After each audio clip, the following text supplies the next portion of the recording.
Meus irmãos, a Europa hoje vive o que estão chamando de pós-cristianismo. Um tempo que Deus parece que ficou somente na história, no passado, mas nem sempre foi assim. A igreja europeia já foi uma igreja vibrante, reconhecida por sua fé e por enviar diversos missionários a todo o mundo. Foi ali que Deus, em sua providência, promoveu a reforma protestante. Em outubro de 1517, um monge alemão chamado Martinho Lutero afixou 95 teses na porta da Catedral de Wittenberg, na Alemanha, chamando o povo para um debate sobre as indulgências católicas. Mas Deus não deixou que aquilo fosse apenas um debate, mas o transformou em um grande movimento que colhemos os frutos até hoje. Mas o que é que aconteceu com a Europa? Muitas igrejas estão esvaziando. Templos belíssimos, com estruturas históricas, estão fechando. Alguns estão virando museus, outros bibliotecas, alguns outros ainda cervejarias e até mesmo boates. O que é que aconteceu com a Europa?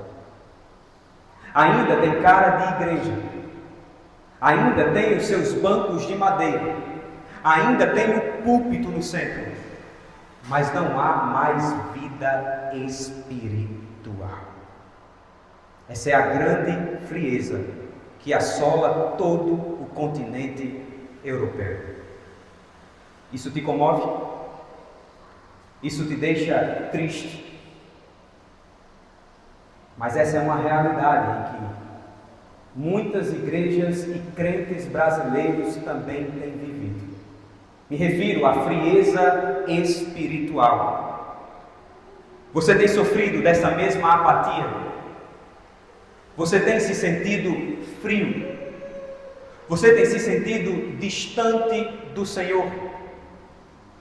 Há então uma mensagem do Cristo ressurreto para nós. Para iniciar a nossa exposição, irmãos, vejamos por agora apenas o verso 1, parte B. Apocalipse, capítulo 3, verso 1, parte B. A palavra inspirada por Deus, digna de sua atenção e reverência, registra: conheço as obras que você realiza, que você tem fama de estar vivo, mas está morto. Vamos orar? Senhor, o salmista disse que lâmpada para os nossos pés é a tua palavra e luz para o nosso caminho.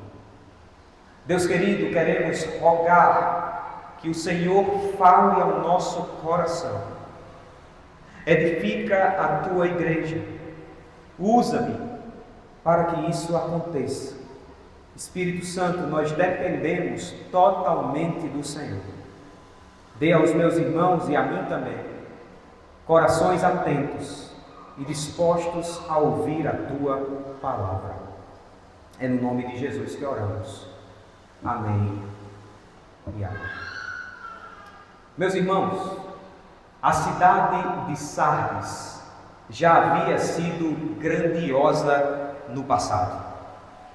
Ela foi a capital da Lídia e nos dias do rei Creso, no século 6 e 7, era uma das cidades mais belas da época.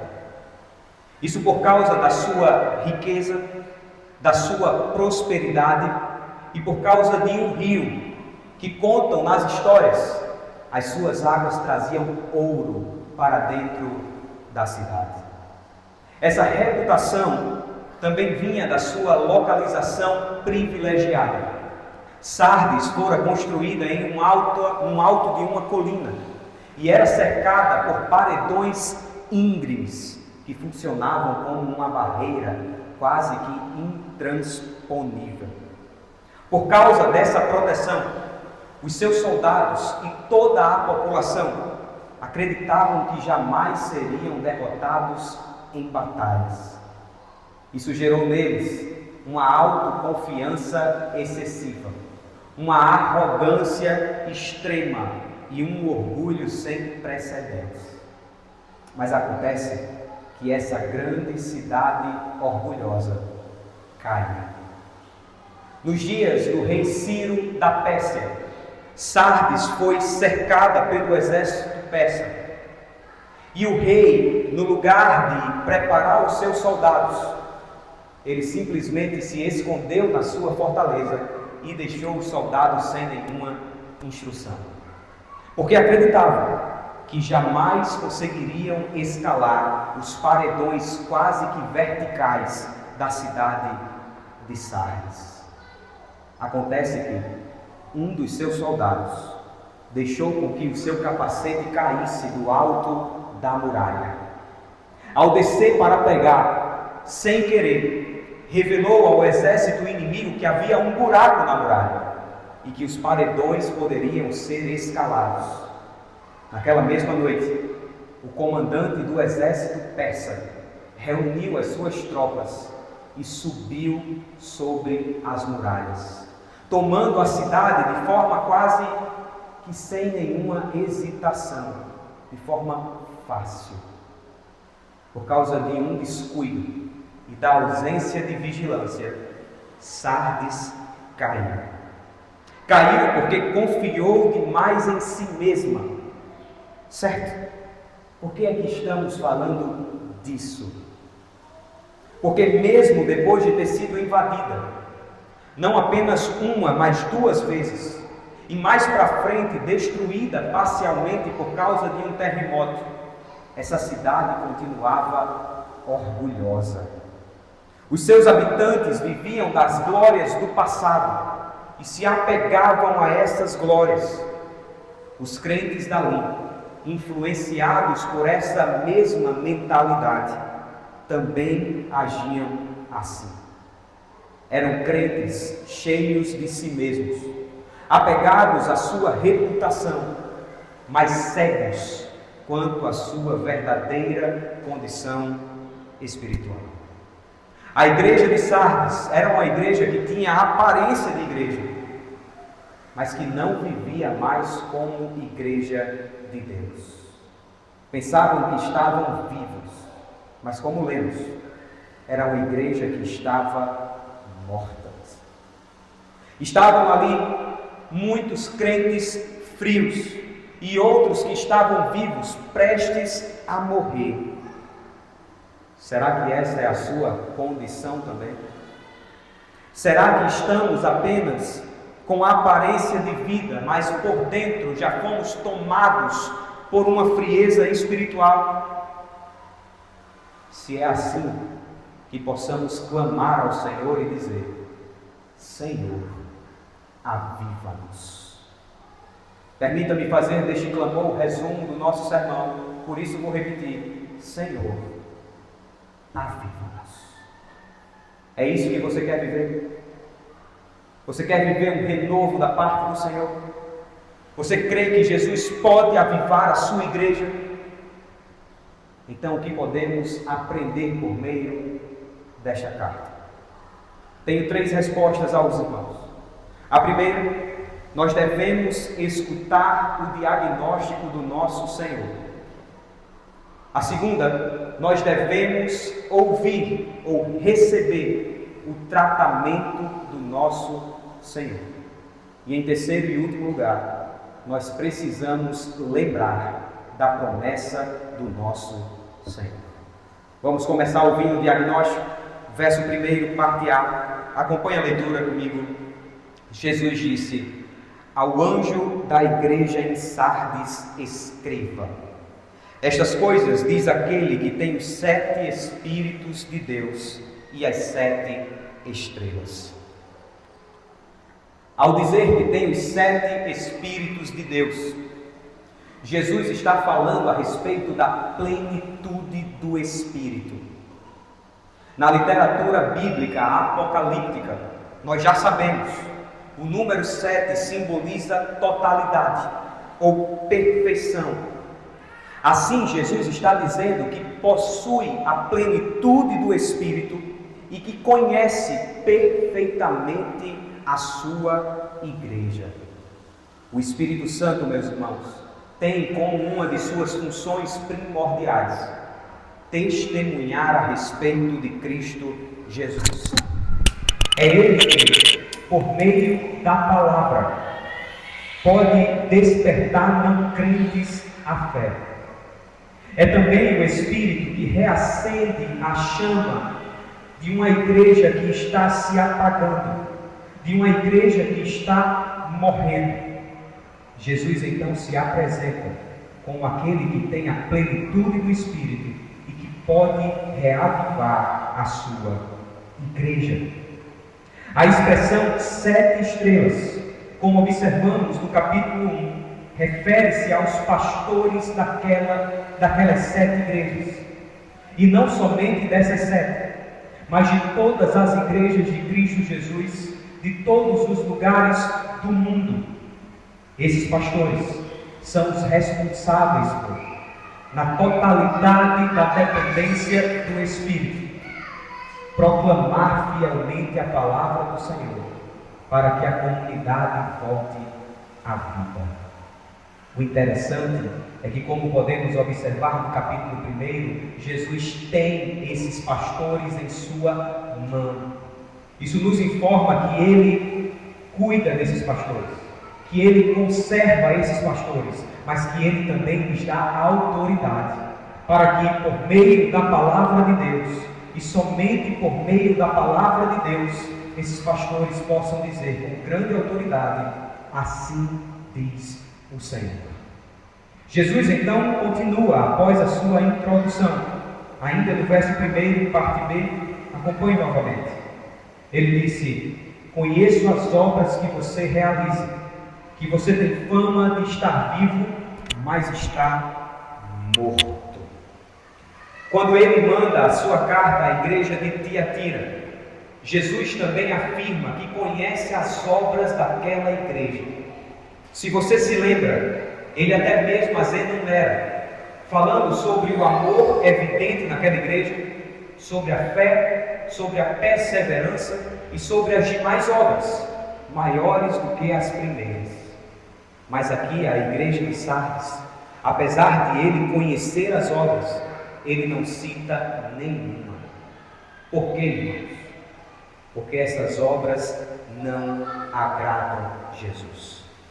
Ao analisarmos o texto, percebemos que essas obras, que talvez fossem muitas, já que está no plural, são superficiais. São obras de fachada. Apesar de realizarem certas ações, essas ações são incompletas, porque elas não partem de um coração sincero. Os membros fazem o que fazem, apenas para manter as aparências, apenas para manter o status de vivos. São obras que podem impressionar aqueles que estão do lado de fora, mas não impressionam Jesus. No final do verso 2, como vamos ler, fica claro que essas obras não são íntegras. Por quê? Porque apesar de eles faziam apenas para manter a aparência, mas na verdade eles tinham a fama de mortos. Isso nos dá uma indicativa de que os membros da igreja de Sardes eram iguaizinhos aos habitantes da cidade, orgulhosos, vivendo das glórias do passado, daquilo que a igreja já fora um dia. Alguns eram até mesmo influentes na sociedade, mas não utilizavam dessa influência para tornar o nome de Cristo conhecido. Pelo contrário, eles eram influenciados pelos ímpios. Como alguém já disse, a igreja de Sardes havia se tornado uma entidade insignificante, porque deixara de contribuir para o avanço do Evangelho. Ou como nós dizemos, essa igreja nem fede, nem cheira. O diabo não precisou atacar essa igreja com perseguições externas ou infiltrar-se ali com seus falsos ensinos.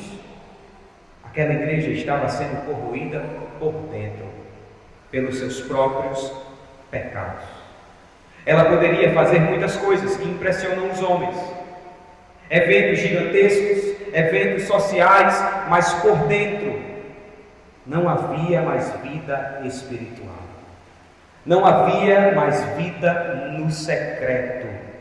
Isso vai ficar evidente quando chegarmos no verso de número 4 e vamos ver que aquela igreja tinha as suas roupas manchadas, as suas roupas sujas. Isso nos mostra, como veremos, que essa igreja aderiu ao mundanismo. Confessavam Jesus com os lábios, mas o coração estava longe do Senhor. Eles diziam que amavam a Jesus, mas apenas da boca para fora. Eles foram influenciados pela cultura ao redor e se deixou levar, se afastar daquilo que realmente importa. A pergunta que fazemos, irmãos, de forma aplicativa é: como que nós também esfriamos? Assim como a igreja de Sardes, nós esfriamos quando vivemos apenas do passado e não fazemos nada para alimentar a nossa fé hoje. Muitas igrejas se orgulham daquilo que fizeram no passado, da sua história, das missões que já promoveram, das igrejas que já plantaram, dos missionários que já enviaram, mas hoje nada fazem. Vivem apenas das lembranças. Da mesma forma, muitos crentes vivem presos às experiências que tiveram com o Senhor anos atrás.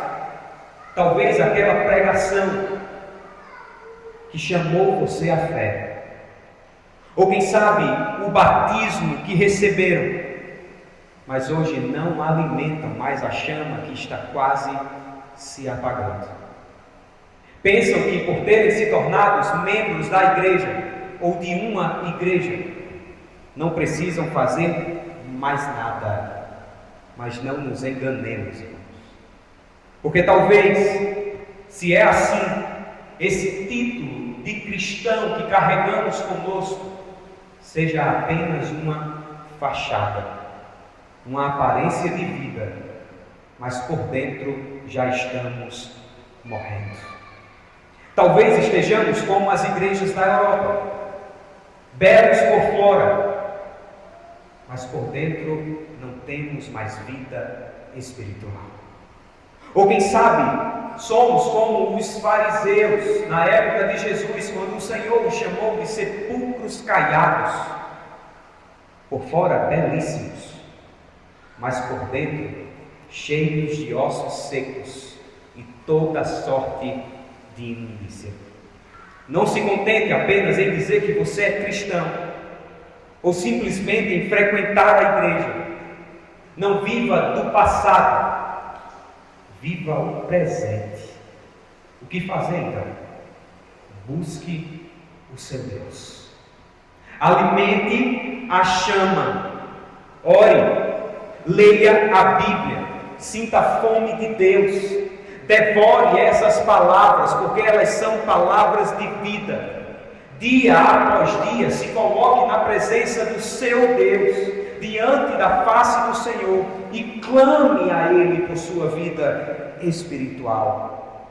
Jogue mais lenha no fogo.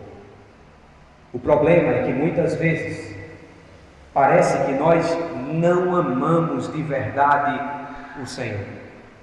Parece que nós não desejamos de verdade a sua presença. Porque se realmente desejássemos, nós o buscaríamos, irmãos. Nós sabemos que por causa de Cristo Jesus, o véu foi rasgado e que agora nós temos livre acesso ao trono da graça. E por que é que a gente não aproveita disso? Porque nós continuamos a viver em uma verdadeira apatia espiritual. nos deixamos esfriar e nem percebemos. Ah, meu amado irmão, minha amada irmã, quando foi a última vez que caíram lágrimas dos seus olhos quando você lia as Escrituras? Quando foi a última vez que o nosso coração ardeu de amor por Jesus e o texto que estávamos lendo saltou aos nossos olhos e conseguimos ouvir, quase que de forma audível, a voz doce do Senhor? Pare e pense um pouco. Você que diz que está há tanto tempo na fé, você já leu a Bíblia? Você já leu a Bíblia toda? Porque tem crentes que dizem que estão na fé há 10, 20, 30 anos e nunca leram a Bíblia. A Bíblia não é um enfeite da sua casa. Ela não foi feita para ficar na estante aberta no Salmo 91, acumulando poeira como se fosse um amuleto. Não. A Bíblia é para ser lida, amada, devorada, guardada no coração. Charles Spurgeon, conhecido como o príncipe dos pregadores, pregando em sua congregação, ele disse as seguintes palavras, abre aspas: Senhoras e senhores, alguns de vocês têm poeira o suficiente em suas Bíblias para escrever condenação com os dedos. Fecha aspas. Meus amados irmãos, vamos nos deleitar na presença do Senhor. E à medida que nos deleitamos na presença do Senhor, vamos influenciar a nossa geração. Vamos incendiar, no bom sentido, a nossa cidade e o mundo com a beleza do Evangelho.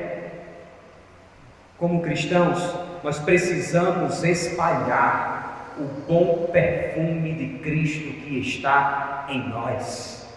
Perfume bom é aquele que se espalha, aquele que exala. Assim é o Evangelho, meus irmãos. Se ele está em você, necessariamente as pessoas ao seu redor vão perceber. As pessoas que convivem com você saberão, elas sentirão o cheiro, elas verão isso em nossas vidas. Você sabe, minha irmã, quando você usa aquele perfume e as suas amigas chegam até você e dizem: menina, onde foi que você comprou esse perfume? Que perfume bom, tão cheiroso. Assim deve ser o Evangelho, através da sua vida. Ao olharem para você, as pessoas devem perceber que você se parece com Jesus, que você cheira a Jesus. Isso é fruto da sua intimidade com Ele. Pense bem, meu irmão, quando você abraça a sua esposa com aquele perfume tão gostoso, ele não fica impregnado em você? Da mesma forma, quando passamos tempo aos pés do Cristo, a fragrância dele fica também impregnado em nós. E assim, estaremos prontos para influenciar e anunciar: esse cheiro não é nosso. Esse cheiro é de Cristo Jesus. E que esse Cristo está acessível a todos os que creem. Portanto, é o nosso dever conduzir as pessoas até Jesus. A nossa vida, irmãos, se tornando mais parecidos com Ele, nós vamos demonstrando que Jesus é melhor do que tudo, inclusive melhor do que a própria vida, e vamos influenciar a nossa geração. Você pode, por exemplo, utilizar-se da influência que você tem em seu trabalho para dizer que Jesus Cristo é bom. Você pode se utilizar da sua influência que talvez você tenha na sua família, na sua vizinhança, para dizer que Jesus quer salvar pecadores. Então vamos começar orando: Senhor, aviva-nos. O que mais precisamos saber nesse texto?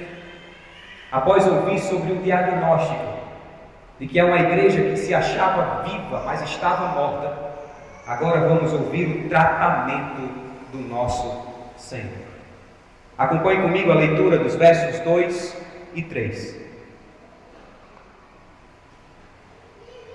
Disse Jesus: fique vigiando e fortaleça o restante que estava para morrer, porque verifiquei que as obras que você realiza não são íntegras na presença do meu Deus. Lembre-se, pois, do que você recebeu e ouviu, guarde-o e arrependa-se. Se você não vigiar, virei como ladrão, e você de modo nenhum saberá em que hora virei contra você. Eu não sei se você percebeu, mas nesses 2 versículos nós temos 5 ordens bem claras. A primeira ordem é: vigiem ou fiquem em alerta. Certamente, ao ouvirem essa ordem de Jesus, os habitantes ou os membros da cidade ou da igreja de Sardes relembraram da sua própria história. Devem ter se lembrado quando a cidade foi tomada 2 vezes por seus inimigos por falta de vigilância. Jesus então fala na linguagem deles. Assim como essa igreja deixou de vigiar e falhou, perdeu para os seus inimigos, ou melhor, essa cidade, essa igreja também deixou de vigiar e assim vive uma verdadeira apatia espiritual. E dessa forma, recebem também a repreensão de Jesus. É tão interessante a forma como Jesus fala a essa igreja, porque essa ordem de vigiar não implica em uma ordem de que eles precisam vigiar agora e deixar depois isso para trás. Não. No texto original, o verbo grego indica uma ação contínua, ou seja, essa igreja precisava vigiar sempre. E essa vigilância era para proteger a igreja tanto das ameaças internas, do seu próprio pecado, quanto das ameaças externas, de falsos mestres que querem entrar pelas portas da igreja. A segunda ordem de Jesus é: fortaleçam. Essa igreja, embora a maioria estivesse mortos, ainda tinha uma parcela que estava viva, mas que estava respirando com a ajuda de aparelhos. Uma parcela que tinha ainda aparência de vida, mas que estava morrendo. As suas bochechas ainda estavam coradas, mas era apenas maquiagem. E Jesus disse: acordem, despertem, fortaleçam-se. A terceira ordem de Jesus, no verso 3, é que eles devem se lembrar do que receberam e ouviram. Do que é que Jesus está falando, irmãos? Do Evangelho. Do Evangelho, da boa notícia de que Deus enviou Jesus Cristo para salvá-los. Essa ordem nos mostra que essa igreja já havia recebido de fato o verdadeiro Evangelho, que já havia colocado a sua fé em ação, em prática.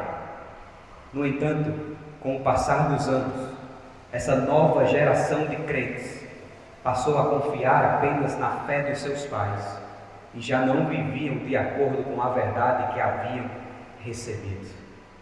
Por isso Jesus manda: lembrem-se do Evangelho. Lembrem-se do que Cristo Jesus fez por você. Lembre-se de como Jesus salvou você da condenação eterna. Fortaleça-se lembrando do Evangelho. É um exercício de memória. E ao lembrarem do Evangelho, vem então a quarta ordem: obedeçam. Ou seja, guardem a mensagem, como diz no texto. Eles deveriam ouvir, lembrar do Evangelho e guardar a mensagem no coração. E nós sabemos que a mensagem do Evangelho implica em arrependimento de pecados. E então vem a quinta ordem: arrependam-se. Era necessário abandonar a desobediência e deixar o orgulho de lado e voltar-se de verdade para Deus. Se arrependessem dos seus pecados, Jesus viria para reavivá-los. Caso contrário, Jesus também viria, mas para julgá-los. Ele virá como um ladrão, ou seja, de surpresa, quando ninguém estiver esperando, e afogados em seus pecados, preocupados com os seus próprios pecados, não saberão distinguir os sinais quando Jesus estiver se aproximando. Disse no texto: ele virá contra você. E no dia do juízo não vai haver mais misericórdia para com aqueles que passaram a vida em desobediência. Meus irmãos, muitos precisam admitir que já não são mais os crentes que foram no passado. Assim como a igreja de Sardes precisava admitir que não era mais como antes. Esses crentes já haviam sido fervorosos. O Evangelho chegou até eles. Eles ouviram a mensagem da salvação, eles creram. Há quem diga que provavelmente essa igreja já tinha em torno de 40 anos desde que fora plantada. Mas ao longo da caminhada, deixou-se levar pela cultura ao redor e acabaram se esfriando. Eles até continuavam fazendo as obras de antes, mas agora não faziam mais por amor ao Senhor, e sim para manter as aparências. Eram obras incompletas. Um comentarista observa que as obras que eles faziam não tinham mais o intuito de promover o nome de Cristo, mas de promover o próprio nome. Faziam apenas por religiosidade. São o que chamamos hoje de crentes nominais, de evangélicos não praticantes. São aqueles que honram o Senhor com os lábios, mas o coração não está rendido a Ele. Por exemplo, os crentes nominais não entendem a importância do culto público. Eles estão aqui, mas não sabem exatamente o porquê. Talvez por causa de uma cultura familiar, porque cresceu vindo à igreja e acha que precisa ir de toda forma. Talvez porque se identificaram com a igreja, mas não conseguem explicar o porquê. Talvez eles venham aos domingos, porque sentem um pesar caso não estejam aqui. Mas quando vêm, a postura é de indiferença. Não se envolvem com o louvor. Não cantam com o coração. Não se concentram nas orações. Fazem pouco caso da palavra de Deus. Não se concentram de verdade. Alguns até mesmo dormem durante a pregação. O que ouvem entra no ouvido e sai por outro. Então eu pergunto novamente: por que é que o crente nominal vem à igreja? Apenas para manter as aparências? Para se sentir bem consigo mesmo e dizer: hoje eu fui bonzinho, hoje eu fiz minha parte, bom menino, boa garota? Não, meus irmãos. Nós estamos aqui porque nós queremos amar Jesus de todo o coração. Tudo aqui faz sentido. Nós não viemos para glorificar o nosso próprio nome, mas para dar glória ao nome do nosso Deus. Não viemos aqui apenas para que a gente se sinta bem conosco mesmo, para ouvir uma palavra bonita a respeito das nossas virtudes. Não. Nós viemos aqui porque nós temos sede da voz do Senhor, para ouvir a exposição da palavra de Deus e assim ouvirmos a voz do nosso Deus, mesmo que por muitas vezes essa voz venha em tom de repreensão, e às vezes nos entristecemos por causa disso, mas também nos alegramos, porque sabemos que a tristeza, segundo Deus, produz o arrependimento. E que o Senhor repreende e disciplina aqueles a quem Ele ama. Como Ele vai dizer à igreja de Laodiceia, e a gente vai ver isso nas próximas semanas. É por isso que nós ficamos atentos à pregação, com os olhos vidrados, com os ouvidos preparados, com o coração cheio de temor. Então, meus amados irmãos, nutra santas expectativas pelo culto público. Esse é o melhor dia da semana. Esse é o dia da feira da alma. Esse é o dia que nós experimentamos o gostinho do céu. Por isso que faltar o culto por motivos banais, se não for caso de vida e morte, é pecado. E isso revela muito a respeito do nosso próprio coração. Se temos agido assim, é hora de reconhecer o nosso pecado e se arrepender. Porque o verdadeiro avivamento começa quando identificamos o nosso pecado e nos arrependemos. Se você tem estado à beira da morte espiritual, se você reconhece que não é mais o cristão que já fora um dia, o cristão fervoroso de antes, arrependa-se.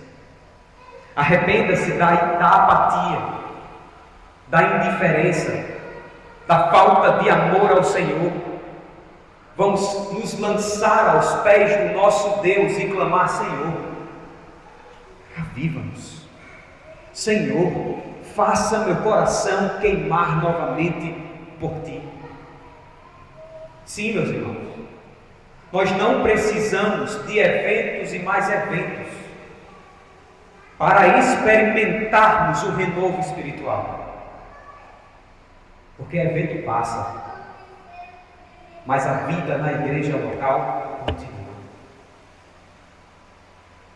Precisamos ter o nosso devocional firme. Nós temos que aprender a desfrutar da presença do Senhor no ordinário, no dia a dia. Não, minha irmã, você não necessita que o cantor famoso do momento, ou o pregador A ou B, venha à sua cidade para que o avivamento chegue. Não! Clame ao Senhor hoje mesmo. Ele continua o mesmo. Sabe o que você precisa? Sabe o que eu preciso? Nós precisamos da palavra. Quer um avivamento?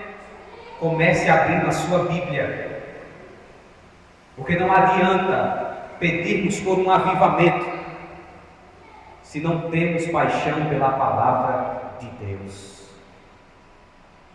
Meus irmãos, para experimentar um verdadeiro avivamento, não precisamos nos moldar à igreja C ou D. Nós precisamos retornar aos antigos caminhos, aquilo que o mundo chama de antiquado, Aquilo que os teólogos liberais dizem que precisa ser atualizado. Nós precisamos voltar à velha, à antiga, mas sempre atual palavra de Deus. Nós devemos retornar à comunhão com a igreja.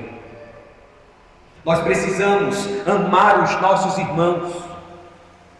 Nós temos que nos dedicar ao serviço cristão, não para tornar o nome da nossa denominação conhecido, mas para que Cristo seja mais e mais conhecido e desejado nos corações. Quando estava na Babilônia, Deus não mandou que o profeta Ezequiel se amoldasse à nova tendência do momento,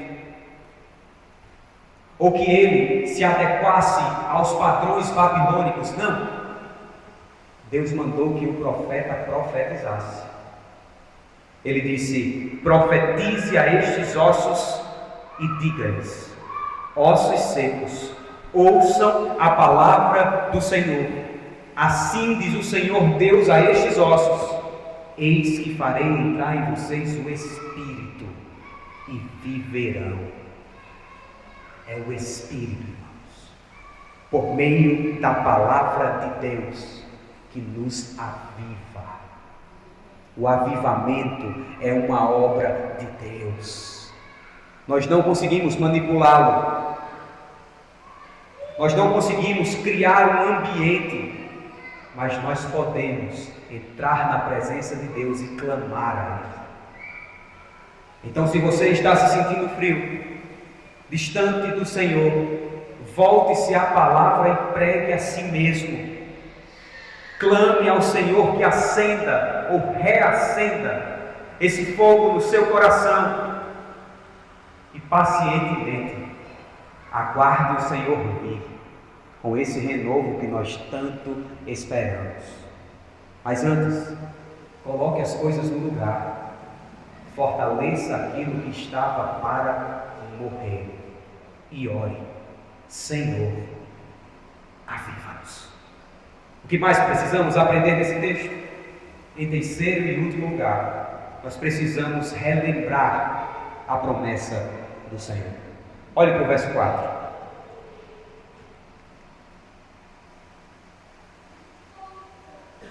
Mas você tem aí em Sardes umas poucas pessoas que não contaminaram as suas vestes. Elas andarão comigo, vestidas de branco, pois são dignas. Contaminar as vestes é uma forma de falar de desobediência. A igreja de Sardes estava de fato à beira da morte, prestes a fechar as suas portas. Mas Jesus tem ali os seus remanescentes. Ali havia um grupo pequeno, é verdade, uns poucos que permaneceram firmes, que amavam o Senhor, e Jesus os conhece. Meus irmãos, é impressionante a maneira como isso é dito no texto original. O texto original não fala apenas de umas poucas pessoas, mas literalmente de uns poucos nomes. Isso é um consolo para esse remanescente fiel, porque Jesus não conhece apenas as obras de sua igreja, Ele nos conhece individualmente pelo nosso nome. Ele sabe aqueles que são seus, Ele se lembra do nome de cada um deles. Também aqui percebemos um outro pecado que essa igreja estava enfrentando. Como eu adiantei lá no início, o mundanismo. A situação chegou a um ponto de que as pessoas não sabiam mais distinguir o que era cristianismo e o que era ser do mundo. Se passasse uma régua, ninguém saberia quem era crente e quem era descrente, pois todo mundo vivia igual, ou quase todo mundo. O inimigo não precisou perseguir essa igreja, com os flagelos romanos. Também não precisou perseguir com as acusações dos judeus, mas envolveu essa igreja com o mundanismo. O mundo se tornou atrativo e a desobediência levou essa igreja ao esfriamento, à morte espiritual. Já não havia mais sangue correndo em suas veias. O coração havia parado. Contudo, ainda havia alguns fiéis. Alguns que não contaminaram as suas vestes. E a esse Jesus faz uma promessa. Eles terão o privilégio de andar com o Senhor, assim como Enoque andou. Mas aqui esse texto aponta para o último dia, quando o nosso comandante estará à frente e nós o seguiremos, vestidos de branco, entrando nas portas da cidade santa, a Nova Jerusalém. Essa veste branca simboliza pureza e santidade. É um contraste com aqueles que continuam com as suas roupas manchadas, contaminadas. Como disse o estudioso, suas vestes brancas lhes são dadas pelo Senhor como roupas da justiça. E aqui ainda há algo que precisa chamar a nossa atenção. Jesus diz que esses são dignos. Mas repare bem, essa dignidade não vem de nós mesmos. Não é resultado de sermos bons ou merecedores. Não podemos a nós mesmos chamar-nos de dignos. É Jesus quem nos chama assim. E naquele grande dia, e esperamos que esse dia venha logo, por isso oramos, Maranata, estaremos com o Senhor, porque foi Ele quem nos tornou dignos. E como Ele o fez, meus irmãos?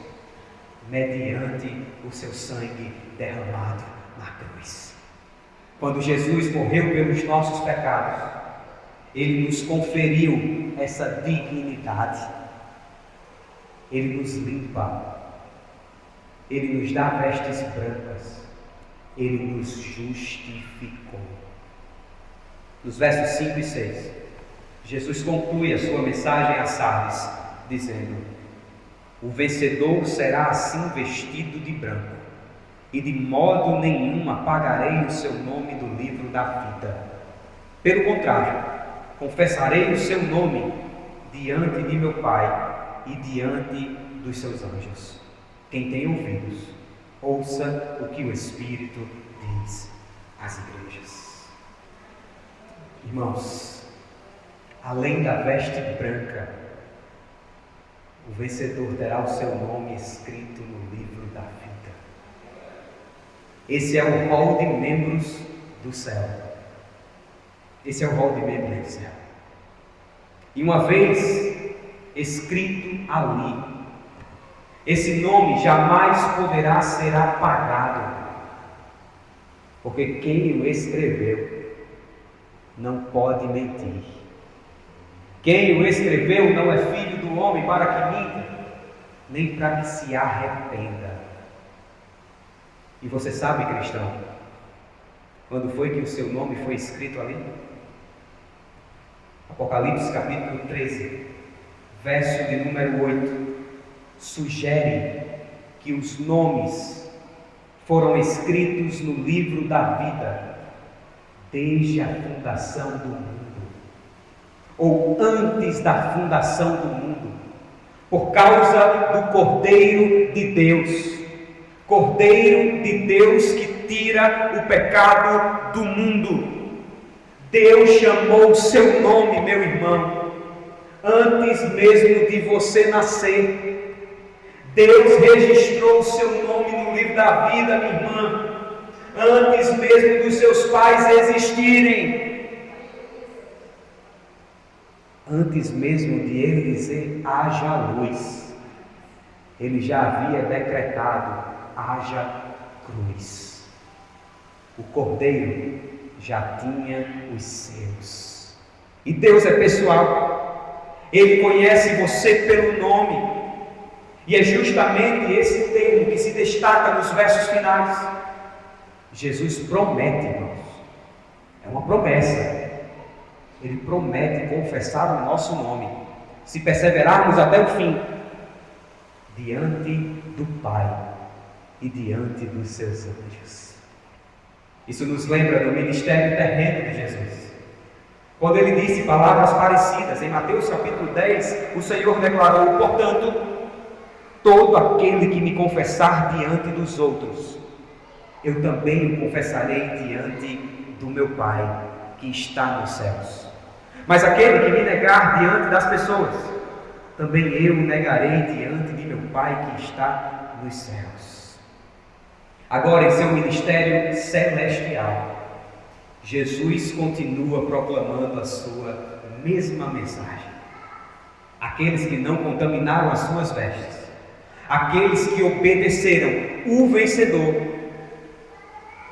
esse terá o seu nome confirmado no grande banquete celestial. Meus irmãos, isso não significa que somos perfeitos, ou que não vamos mais pecar, mas significa sim que nos arrependemos, porque nós recebemos aquilo que chamamos de graça salvífica. Deus nos salvou unicamente por meio de sua graça e nos chamou para a obediência. Então, meu querido, obedeça até o fim. Essa é uma das evidências de que o seu nome está escrito no livro da vida. Obediência. Se no passado você já foi obediente, mas hoje vive distante do Senhor, há pelo menos duas possibilidades: ou seu nome nunca esteve lá, ou ele está, e você precisa se dar conta disso. Talvez um dia você já tenha sido mais fervoroso, mas foi se encantando com o mundo, assim como a maioria de Sardes.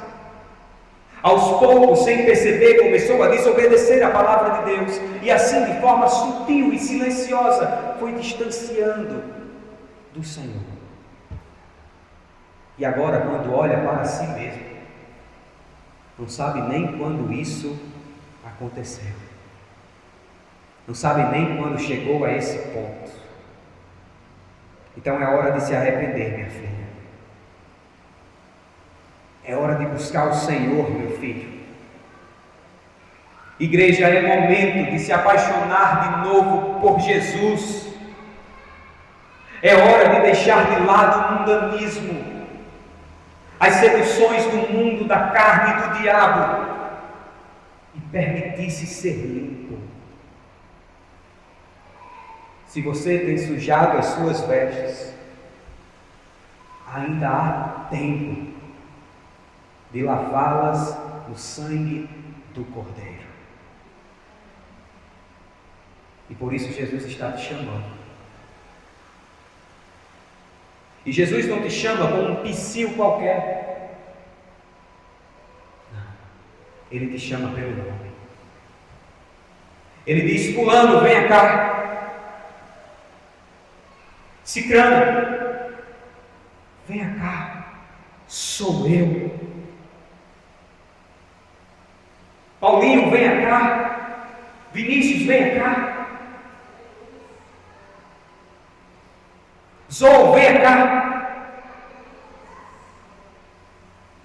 Igreja, venha cá. Sou eu. Ele te conhece, querido. Ele é pessoal. Ele é acessível. Ele é íntimo. Ele te ama, povo de Deus. Ele jamais esquece do nome daqueles que são seus.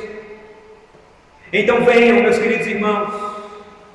Há uma promessa feita ao vencedor, a você, a mim, a todos os que foram comprados pelo sangue de Jesus, e a promessa é: jamais vocês vão se perder.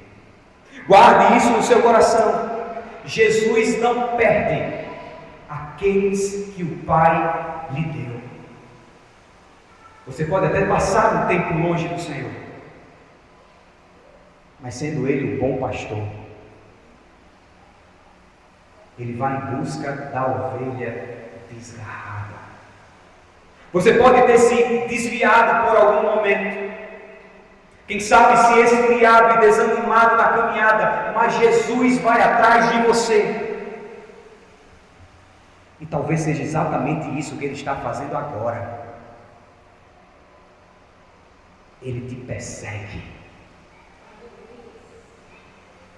E essa perseguição é marcada por um amor avassalador. Um amor que abala todas as nossas estruturas como um furacão. Essa perseguição é marcada por uma graça irresistível.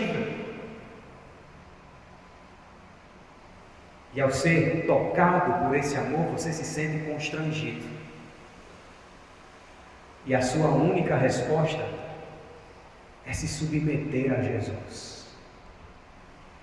É amá-lo de volta. Sabe por que Ele vai atrás de você? Sabe por que Ele insiste com o seu povo? Porque o nosso nome, por graça, está escrito no livro da vida. E ninguém pode apagá-lo dali. No grande dia, quando o seu nome, cristão, quando o meu nome for chamado nos tribunais celestiais, Jesus, o nosso advogado, dirá: esse é meu. Eu comprei. Por isso, se você está longe, volte hoje mesmo. Se está desanimado, busque ânimo no Senhor. E se está morto, espiritualmente, receba a vida agora. Responda ao Evangelho com arrependimento e fé. Pois se nunca responder ao Evangelho com arrependimento e submissão a Cristo, talvez seja uma prova de que o seu nome não está lá. Então, se o Espírito Santo estiver convencendo você agora, se pela primeira vez os seus olhos foram abertos para a maravilhosa graça do Senhor e você acabou de entender o Evangelho, converta-se, se arrependa, venha a Cristo Jesus. Hoje é dia. Em Isaías 49, verso 16, o Senhor disse: eis que eu gravei você nas palmas das minhas mãos. Foi exatamente isso que aconteceu quando o prego romano entrava nas mãos do nosso Salvador. Cada batida daquele martelo revelava o amor de Jesus por nós. Cada ferida, cada perfuração, cada gota do seu sangue revelava o que Jesus passou. Portanto, amar o seu povo. O Cristo, sendo humilhado, nos constrange. Porque nós sabemos que o humilhado deveria ser nós. Porque os pecadores somos nós. Nós que deveríamos receber a ira de Deus. Mas Ele, o inocente Filho de Deus, nos amou ao ponto de dar a sua vida em nosso lugar. Ele nos substituiu no madeiro. E em Romanos capítulo 5, verso 8 diz: mas Deus prova o seu amor para conosco, pelo fato de ter Cristo morrido por nós, quando ainda éramos pecadores.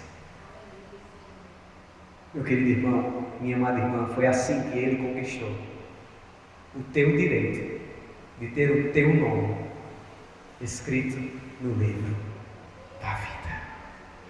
Agarre-se a essa verdade. Ou como Paulo disse a Timóteo, tome posse da vida eterna. Entregue-se de verdade a Jesus. E então me permitam encerrar com as palavras que ele encerrou no final dessa carta. Aqueles que têm ouvidos, ouçam o que o Espírito diz às igrejas. Abaixe sua cabeça e ore nesse momento respondendo ao Senhor.